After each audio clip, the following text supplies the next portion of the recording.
But parents, can we have a talk for just a quick moment?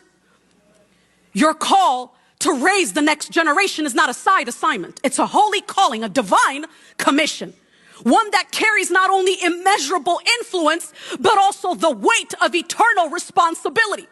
One day, you will be held accountable to God, not for how successful your children were by worldly standards, but for how faithfully you stewarded their spiritual formation, their character, and their God-given identity.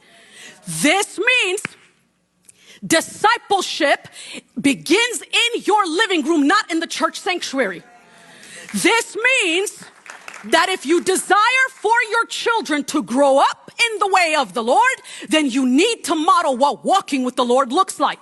This means that if you want your children to grow up with an appetite for the things of God, then you will have to model what having that appetite for yourself looks like. Charles Spurgeon once said this: train up a child in the way he should go, but be sure you go that way yourself. You can't desire something for your children that you are not willing to model and pursue in your own life. Your voice and the patterns of your life will shape their view of God long before any pastor does. You see, we as pastors, we will never have the primary influence in your child's life in the way that God has graced you to do. That's your calling. Now, we can partner with you, and we can partner with what God is doing through you, through prayer, through spiritual counsel, through encouragement. But the primary source of influence, of guidance, of direction, of formation can only come from you. We can't be outsourcing spiritual growth to youth groups, youth camps, and Sunday school classes.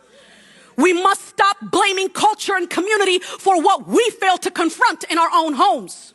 Yes, the world is loud with a lot of nonsense, but that means the home must be louder with truth, with grace, with love, and holy conviction. Hear me out, parents.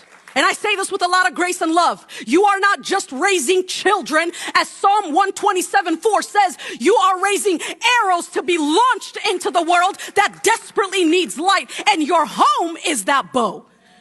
Your discipline sharpens them. Your example molds them. Your words and your prayers builds them up. And ultimately, your example will plant seeds that will outlive you.